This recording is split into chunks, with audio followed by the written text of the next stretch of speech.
I'm delighted to welcome today the very lovely Heather Enness, who is a Merchant Navy officer. So welcome to the podcast, Heather. Thank you, Elaine. Good to be here. And it's you're the first Merchant Navy officer I have interviewed. So for the listeners' benefit, what's the difference between the Merchant Navy and the Royal Navy? So the Merchant Navy it's a global entity. It's built up of hundreds, if not thousands, of companies worldwide. So it encompasses vessels like ferries, container ships, bulk carriers, dredgers, oil support vessels like dive support vessels, offshore support. Yeah, basically every vessel that isn't a country's Royal Navy is generally Merchant Navy. How long have you been in the Royal Navy? I've said it again. How long have you been in the Merchant Navy, Heather? So I started training in 2005. I went to Plymouth University, and then I qualified as an officer in 2010, and yeah, basically started working pretty much as soon as I got qualified. So 2010. So that's what 11 years I've been. Gosh. Yeah. Have you ever had a job in a real job, so to speak? Because this sounds so far away from what the average person would be doing. Yeah, I have. I did events prior to going to uni, and then I joined them again after I came back from uni. So I actually graduated in 2009, and then I then qualified as an officer in 2010. So I had a year of working then. So I did a bit of Christmas temp work for the perfume shop, which I thoroughly loved, and I then also went back to working within events. So yeah, very different. Love both careers, if you will, but yeah, Merchant Navy kind of picked the post, I guess. So what inspired you to join up? So I was very much a tomboy. I wanted to actually join the Royal Navy, and but I wanted to be an engineer. And so when it came to applying for universities, at the time you could apply for up to 6 universities, 5 of which my choices were engineering. So 2 mechanical engineering, 2 aeronautical engineering, 1 aeronautical with mechanical. But I couldn't find a 6th choice. And when I was doing work experience, I did work experience for Rolls-Royce, and I was working on the marine engines. So when I was looking for universities, I was also kind of searching not just kind of like aeronautical engineering, I was also looking for the keywords marine. So I came across this course at Plymouth, which was Marine Studies Navigation. And, I saw it, I read it, I quite liked the sound of it, because I was just like, well, it might not be the Royal Navy, but I could still, or it might not be engineering, but I could still join the Royal Navy as an officer of warfare. So I kind of sidelined it a little bit. And my mum, she was always a teacher, she was keen that I got my application in on time. And she was like, have you chosen your 6th choice yet? Which I was like, oh, no, not really, but I have come across this course. And she's like, well, I found one that I think suits you to a T, and it's called Marine Studies Navigation at Plymouth University. I was like, that's weird. I came across that like 10 days ago. I really like the sound of it. And she was like, well, what are you waiting for then? So I put it down as my 6th choice. Well, not my 6th choice, but I put it down as a choice. And I went to Plymouth, having been accepted onto the course conditionally, and went to it. And the preview day was just fabulous. I loved the city, I loved the university. But they had said, well, there's these 3 courses. There's navigation, there's ocean yachting, and there's merchant shipping. Now, you can do any of those. However, if you take these forms away with you and get the sponsorship, then you could, transfer onto the Marine Studies Merchant Shipping course, and you'll get paid. But it's exactly the same course, minus, like there's just a slight module change in year 2, but otherwise it's identical, and you get paid. So naturally, that was the one that I went for. I got the sponsorship, and then I've not really looked back, really. Wonderful, and thank you, Mum. Well, I mean, I had seen it, in fairness, whether I would have put it down. Yeah. So yeah, thank you, Mum. Yeah. So do you have a like a normal life alongside? Because presumably you're out at sea from time to time. So yeah, in the past I've been working like 6 weeks on, 6 weeks off. When I was out in like places like Singapore, Brazil. When I'm closer to home, I might work 4 weeks on, 4 weeks off. But it was always time for time. I've always managed to get a job which is time for time. I interviewed for Carnival Cruises, and the cruise industry is notorious for you work away longer months, and you don't have as much time home. So I would have been working like 4 months on, 2 months off. But getting to see some pretty amazing places. So yeah, I've always managed to work time for time, which is a good work-life balance, or it certainly was. When I didn't have children, you know, it worked for me and my now husband.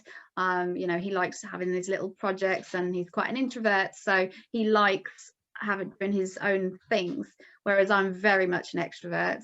When I'm home, I will always be like, oh, so we are seeing so and so this weekend, or we're going here, or we've got these people coming over for dinner, obviously pre-lockdown. And so I think me going away was always quite a relief to him sometimes, because he'd be like, and relax, and he could get messy doing like a bike project or a car project, whereas I'd be like, no, you've got to keep the house tidy because we've got so and so coming over tomorrow, like you can't get all those bits and pieces out in the lounge. So yeah, that worked for us. Now we got married, and then we had 2 children in quite close succession. They're 15 months apart. So I had back-to-back maternity leaves. And because obviously, like companies, it's company policy that you can't sail when you're over, some companies 24 weeks pregnant, so you kind of like have to, stay at home or do some admin role from home. Yeah, I had back-to-back maternity leaves, and which was great. I got to be around for Eloise, like growing up whilst I wasn't pregnant, obviously. But now, yeah, I did go back to sea when Olivia was 8.5 months old. I did a 2-week trip to kind of like ease my way back into the 5-week trip rotation, and then had the 5 weeks off, and then did a full 5 weeks, which I knew I wasn't going to be able to sustain. I mean, at the time it was okay because my husband was able to get shared parental leave, but following that we weren't going to be able to get shared parental leave anymore because she was going to be 1. So I had to hand my notice in, which was truly gutting, but it is what it is. And I got enough sea time to be able to revalidate my ticket for another 5 years. And so since then, I kind of figured, well, if I want to continue working at sea, then I need to go for the shorter rotations. Ferries, for instance, they do 1 or 2 weeks on, 1 or 2 weeks off. Dredgers do similar. So it then became my priority to try and get a job on the ferries. So rather than working in the oil and gas industry, I changed to ferries. Managed to pick up a job pretty pronto. Things didn't quite work out that way because I actually ended up taking an offshore job, which then I did 1 trip with, and then COVID hit. So I was then off playing mummy, getting to be mummy for like almost, I'd say almost a year. Actually, it was less than that, before picking up another job. So and right now I'm just temping. So I'm doing spot trips. I was away last week, which I think was when we originally scheduled this interview. But yeah, so it's kind of working, but it's difficult because I don't know when my next paycheck will come in, So it's a fine balance by the sounds of things. And how's your poor husband coping with all of this? You know what, he's a good egg. He really is. He has put his foot down. So in December, I could have worked pretty much every week in December. Obviously people going off ill or wanting to spend time at home with their family.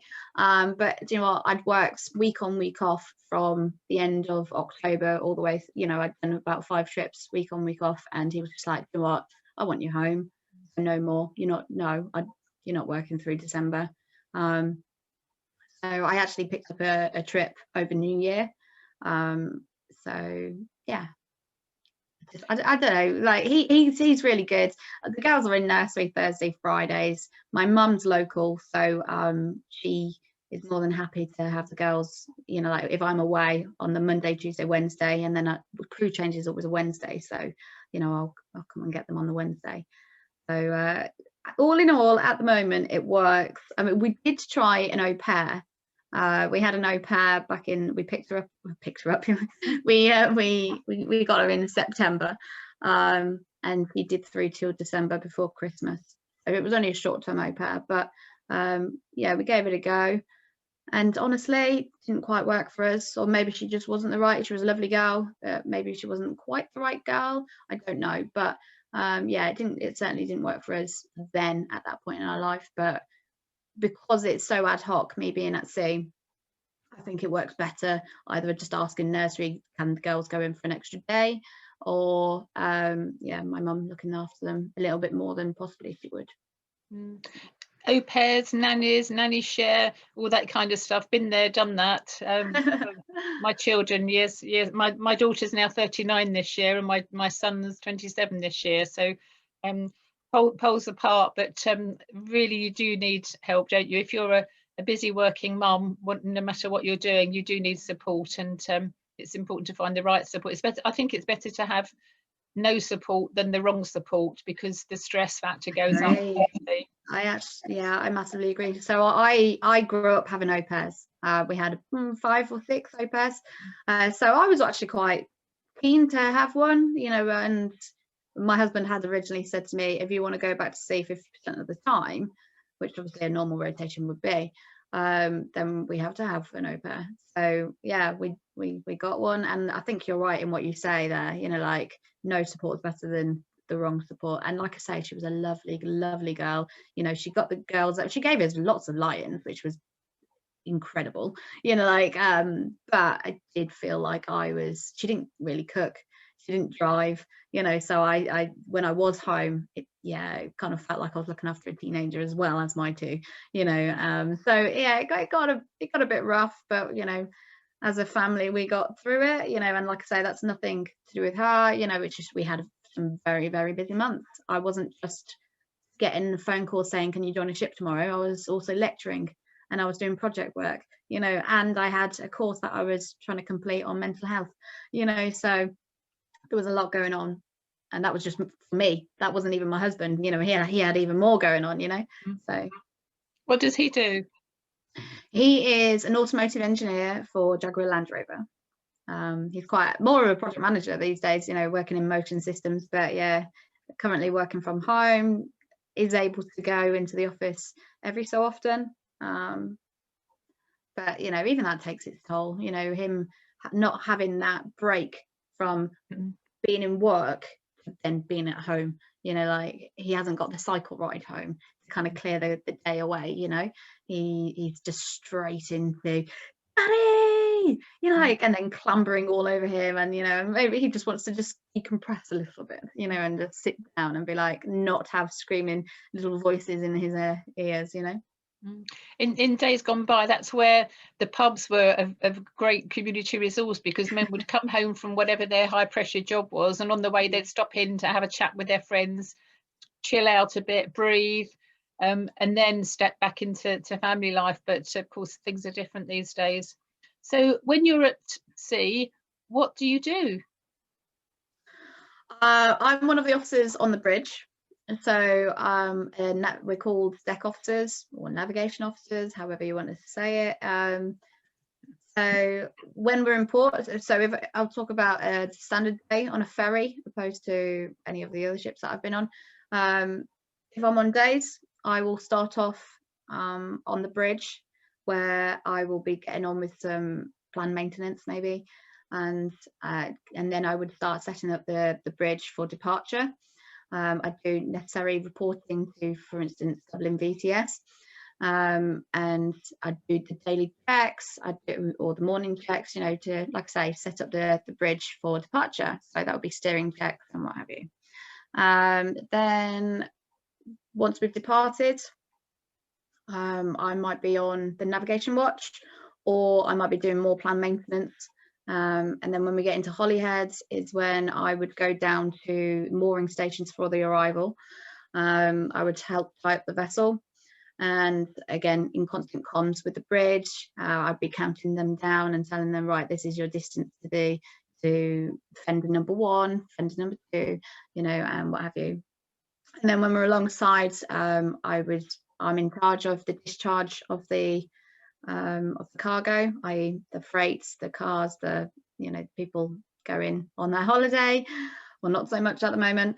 And then, yeah, then I'd be loading the vessel. So I'd have a loading meeting with the quayside, and they'd tell us what we were getting on, whether there were drops. So a drop trailer is like the back of a lorry that you see, that wouldn't necessarily have a driver with it. So they come on via what's called a tug, and then they just get placed, and then we lash them up.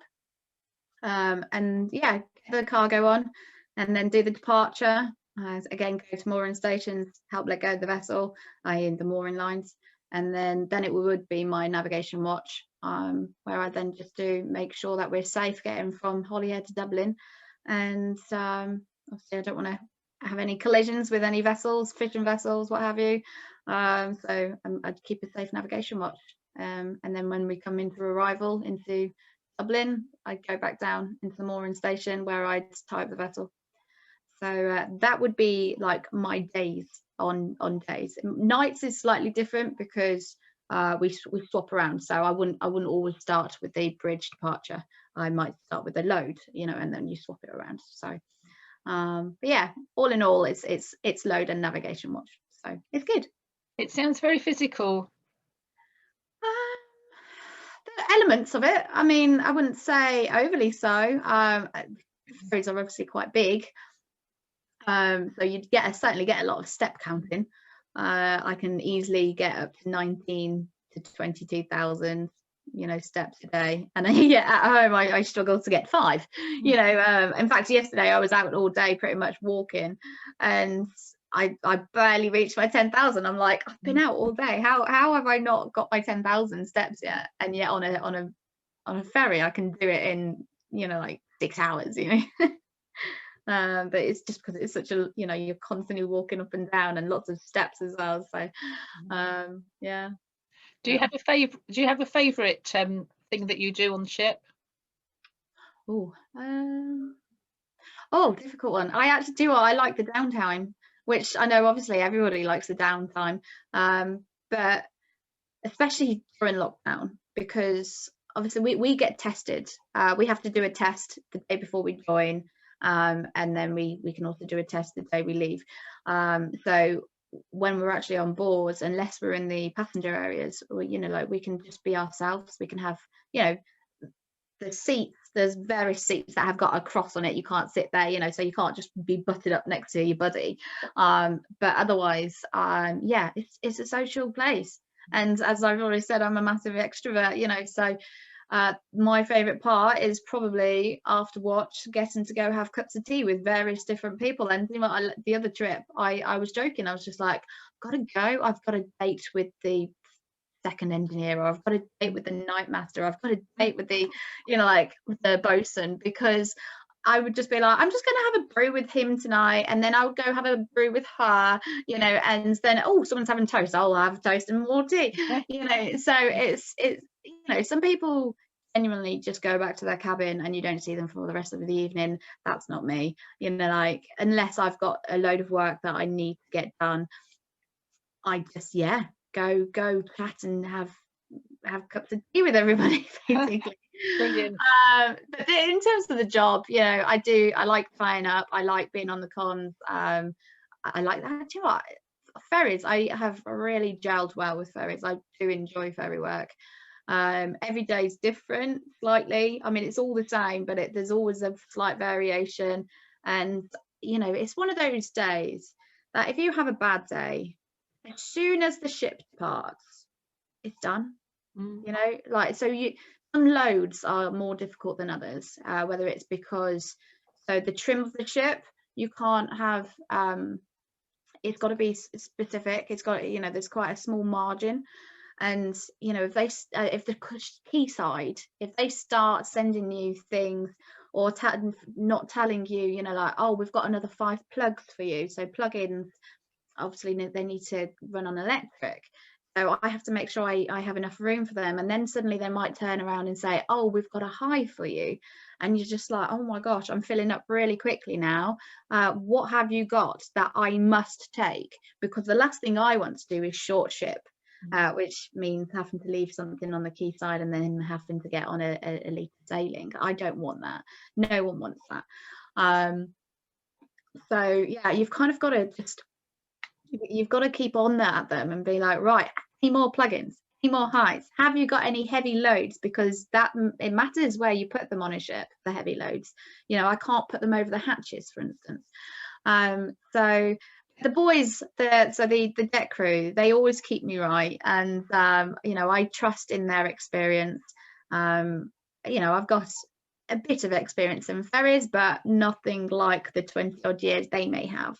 And so, and you know, they do it day in, day out, week in, week out, you know, and so I really value their experience, which is why I guess I like to have cups of tea with them and be inclusive, because you know, like, you get some officers that are very highbrow, you know, got a point to prove, and that's just not me. Like I say, I'm an inclusive person. I like to, you know, feel like we're a team. It is no us versus them, and so yeah, value their experience. But if you have a bad day, you know, like, it can get towards the end of the load and you're just like, I just want this load to finish now.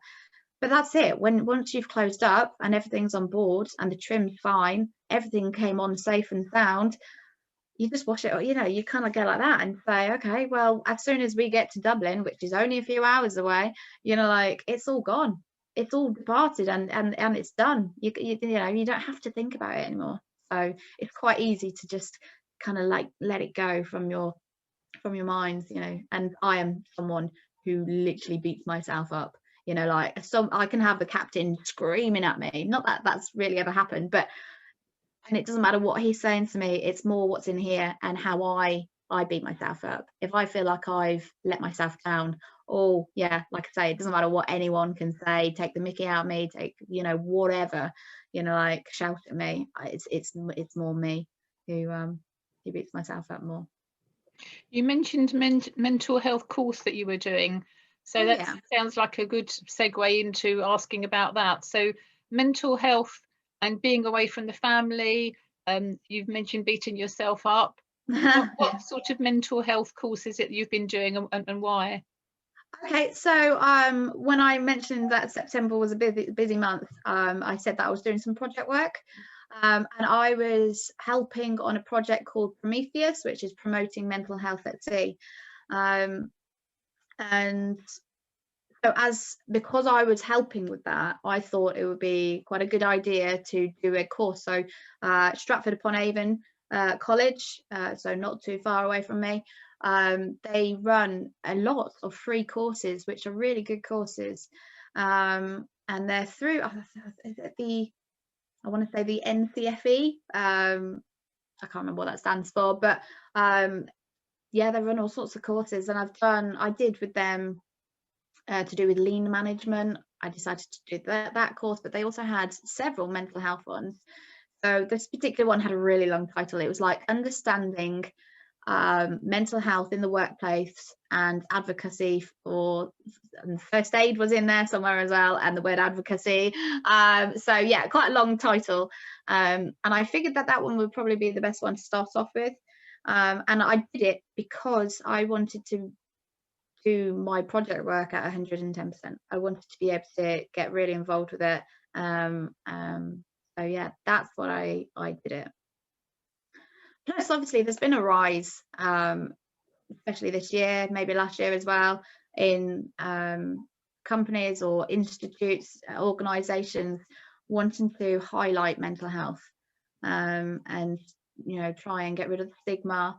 So, and I work on, or I'm part of a task force for Maritime UK. Now, primarily, I'm on the Women in Maritime task force, but I have delved into the kind of inclusivity and diversity task force as well, which also I think that one they have lots of task force, and I can't remember which one it is, but one of them certainly goes through mental health. And I wanted to get involved again to help with the project work, but also it is hard being at sea. You're in a box, and okay, Ferry's slightly different because you're only on board for a week, but even a week for some people is too much. It might be too much to be away from your family for a week, but some people, I mean, especially at the moment, some people are stuck on board vessels, and I could be wrong in saying this, but one of my old chief engineers, he has been at sea for over a year because he just can't get home. And that's got to mess with people's minds and their families. He's got a beautiful wife and 2 children at home, and he's missed a year of their lives. That's not fair, and there's so many seafarers out there, who are stuck. Even with that aside, at the end of the day, like I say, it is a floating box, that you are confined to, and you might not see land for 2 weeks if you're crossing the Atlantic. You might not even see another ship for 2 weeks, and you're just stuck with the same people, of which if you've got a problem with someone, or someone's got a problem with you, or maybe you just don't gel well, it's hard. It can be hard. You've certainly got to have the right kind of makeup to be able to deal with that kind of lifestyle, for sure.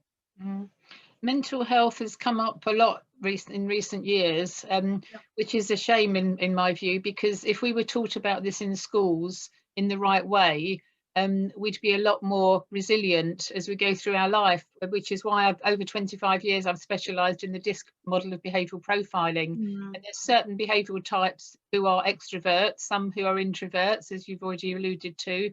You've got people who are good communicators, people who don't like to communicate, private people, public people, etc., etc. And all of that messes with ourselves, but also other people. And there's also blends of personality style that have both. So very often people who struggle with mental health, they have a blend that is 1 minute they're outgoing, the next minute they're introverted. So that can mess with their own mental health, but also it can be confusing to other people who don't understand why 1 minute they're extrovert, the next minute they're introvert. Then they take that behaviour as an affront to themselves, and then they beat themselves up saying, well, when I spoke to this person yesterday, they were happy and go lucky. Today they're miserable. What have I done to upset them? And so it goes on and on and on and on. So in fact, I'm speaking. The problem is if that person then says something to them, they can take offence to it. They can it can open all sorts of cans of worms. I, for one, don't like it when sometimes I just want a quiet day. There's nothing wrong. I'm not suffering. I'm not low.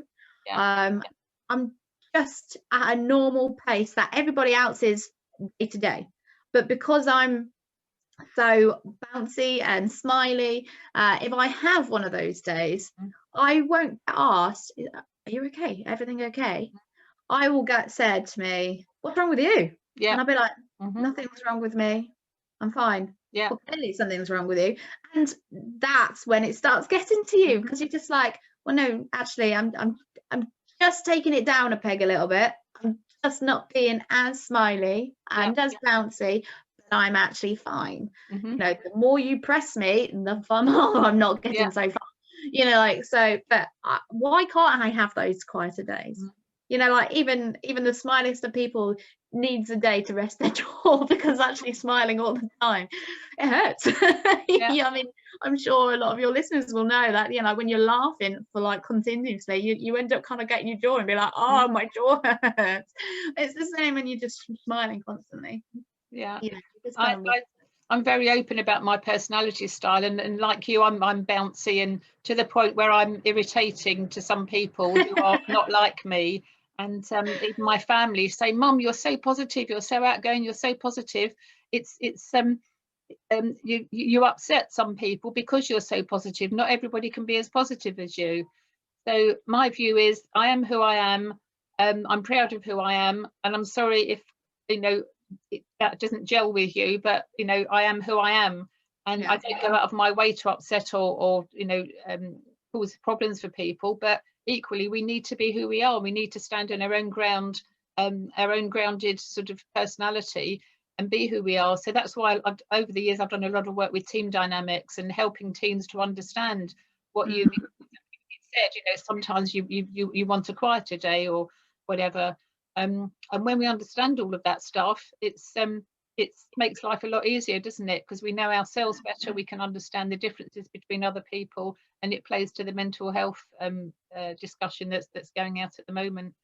What would be your top tips, Heather, for women considering the lifestyle that you had? Is it, you know, on a scale of 1 to 10, say, how high would you recommend it for a family person? Okay, I get asked this a lot, and I have to admit I should probably create a model answer for it, but I never have, because I always get asked off the cuff, and I'm like, oh, okay. Well, it's a fabulous career. I mean, if you speak to some of the old seafarers, they'd be like, oh, it's not what it used to be. And I can imagine it's not what it used to be. You know, not many vessels have got bars anymore. You know, you're not in port for 2 weeks at a time. You know, like, it is fast paced, at, you know, depending on which part of the industry you're in. But it can be you know, like, fantastic. You know, having all that time off, you know, like, when you are working with a permanent crew or ship company, you know, like, you can get half a year off, more if you're with ferries, because you get annual leave as well. You know, so there's not many jobs that you kind of get to do that, you know. So I think it's just, you know, yes, the job's great, but having all that time at home is amazing. And I you know, I've had a fair bit of flack for going back to sea after I had children, not necessarily from the guys on board ship, you know, but from people at home. You know, like, you're near, but not so much my nearest and close, but, you know, people, friends, you know. Like, I remember when I first said I was pregnant, and I was getting messages being like, well, I take it you're not going to work on the boats now. I was like, why not? Well, there's no doctors on board. What happens if something goes wrong? Well, what if something goes wrong? You know, we're in port every other day. You know, like, I'll just get off and I'll go to the hospital. Or if I'm miscarriaging, I'll deal with it, because that's what you do. I would have to deal with it at home. It's like for like for me. But yeah, going back, you have to be. I like this word. Not everybody likes this word, and actually, funnily enough, you did just say it a minute ago. You've got to be resilient, you know, and tenacious. And if you're not, and if you can't have a laugh, then possibly it's not the right job for you. You know, it is very much a man's world, and there are a lot of words with it, like, associated with seafaring, that are very male. You know, like, so seaman, which obviously for me is a hilarious word. You know, but you know, yes, you can say seafarer. Our books, for instance, that we have to take on board every ship, that you get signed and stamped to say we were on this ship at this particular time, it's called a seaman's discharge book. You know, like, a lot of people would be like, oh, that's not PC. I'm just like, it is what it is. You know, it's a funny word. You know, like, manpower, man overboard, you know, all these words, you know, like, engineering terms like flange, nipples, you know, grease the nipples. And if you can't have a laugh with that, then yeah, I genuinely I'm not sure it's a job for you, you know, because you know, you do have to be, as you know, like, the kind of person who can, you know, live in a man's world, you know. And I know that's not very feminine of me to say, but I'm not a feminist. You know, kudos to those who are. I've got nothing against feminists, you know, like, I don't care. You know, like, it's just my job. I don't see myself as any different, you know, like, to the boys. I call them my boys. You know, I have cups of tea with them. I laugh with them. I cry with them. You know, like, just like I would with my best friends, you know, at home. So yeah, great career, good career progression, great money if you get on good ships, you know, and what have you. Great time at home. There's not many of us with children. I'll hold my hand up there, but I am living proof that it can happen. You know, like, I have 2 children, you know, they're 2 and 3, and I still manage to work at sea. Now, I do attribute that, one, down to the fact that I don't get horrendous mum guilt. And 2, I have got an amazing support network at home in my husband, the nursery, and of course my mum, you know. So, and without them, yeah, it would be a lot more difficult, or it would be more expensive because we'd have to put the girls in nursery more, you know. So but it's definitely a career that you can do. It's more and more women are joining it, you know. I know 2 years ago, or even last year, the IMO, so the International Maritime Organization, was saying that only 2% of seafarers are women, of which something like 98% of those 2% are within the passenger industry, so cruise ships, ferries, which obviously I had been that 2% of the 2%, so a massive minority. But that didn't bother me. And supposedly, although I don't know actually how true this is because I've seen conflicting information, but certainly this on 8th of March, International Women's Day, there was a post going around from the International Chamber of Shipping, you know, so a big organisation, and they had said that 7.5% were women. So things are looking up. So if that is true, if that is true, because again, like I say, it's all conflicting information. Rise from 2 to 7.5, I think it's fantastic. In just a year, you know, it's still small, it's still not 50-50, you know, like, but you know, it is what it is, you know. If it is on the rise, brilliant, you know, like, great. Yeah, but very good. It certainly sounds like things are on the up, generally speaking, with women. I'm in the same view as you, Heather. We are who we are. It just, you know, who cares if we're men, women, you know, whatever we are people, and you know, we have our rights and we have our needs and all the rest of it, and it's about finding the right balance for us in whatever it is that we do. And clearly you've found a really good balance, and long may it continue. So thank you so much, Heather. Lovely to speak with you today, and I'm sure our conversation would have inspired many listeners, and I hope that also it gets shared to inspire young women as well to know that there is a possibility out there to do whatever they want to do. Oh, of course, just gotta have that resilience and tenacity, hey? Exactly, absolutely. And then that goes back to the behavioural profiling work that I do. So we're both walking, living, and I've also been a woman in a man's world for as long as I can remember. So yeah, hats off to us. Yeah. Thank you. Take care. Thank you.